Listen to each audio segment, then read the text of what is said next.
the U.S. Centers for Disease Control and Prevention, the U.S. Center for Medicaid and Medicare Systems, huge organizations, the Department of Homeland Security and Environmental Protection, huge organizations all struggling to use others' information and share theirs and expose their information using the rails of change, information technology, to do this.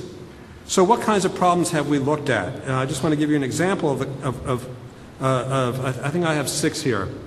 And I think you'll see in these problems a generic idea of of the kind of work that these agencies are doing, and that may ring a bell with you. And then there's the particular problem. So, for example, with the U.S. Food and Drug Administration and Mexican and California and Florida tomato industry, the general challenge was, how can we use industry data to improve government performance, right? So, in particular, how can we improve our response to national outbreaks of foodborne illness like salmonella contaminations? Last spring, Mexican, Florida, and California tomatoes were accused of being the source of a nationwide foodborne outbreak of salmonella in the United States. We were wrong. It wasn't tomatoes. It was jalapeno peppers. They weren't from California or Florida. They were from a farm in Mexico. The way that the government went about doing its business shut down the tomato industry in the United States and in Mexico, and by industry's account cost industry $100 million in losses. How do you recover from that? It's very, very difficult. Can you do better? Yes, you can. How? Industry says it has data that government should use. Government says, we don't think so. Show us. They have no way to find out whether it's true. Because of the regulatory standoff in the United States, it's very difficult for government and industries like produce industries to have this kind of dialogue.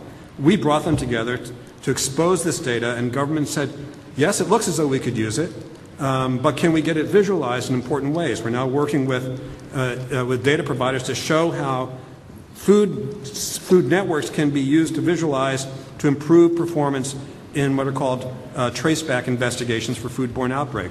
It's very simple technology, very elegant technology, but it's not a technology problem, it's a governance problem. It's a problem of getting these groups together. Another problem that we've taken on is how to leverage global data sets for tactical local decision making. You know that NOAA, the National Oceanic and Atmospheric Administration, offers weather data and drought data globally. I personally believe it's the greatest ambassador of goodwill the United States has. And it's a true scientific organization that I think works well globally for the international community.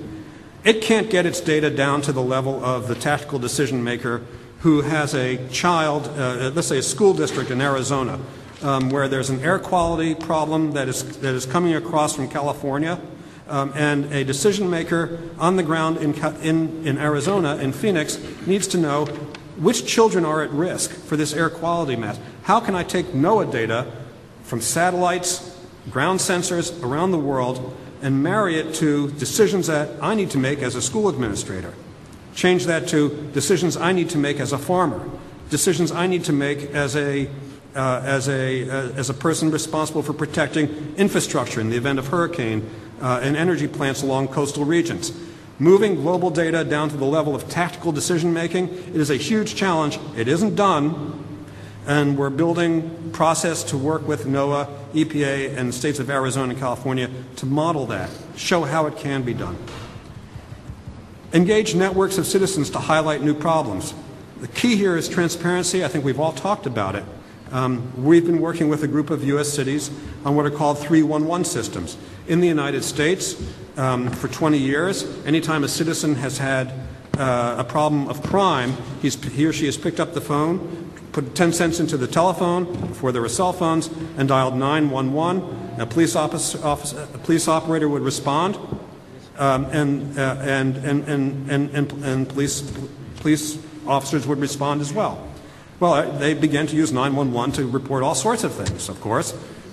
Broken street lamps, sewers that were busted, trees that were down, cars that were abandoned. These are important, but they're not emergency.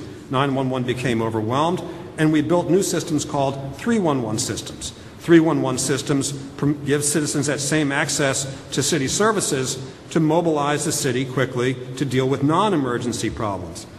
But how can cities best use this to create performance management systems, do workload tracking, and make sure that the promises that are made to citizens as the calls are taken result in change and a better lifestyle? We're working with groups on these issues as well.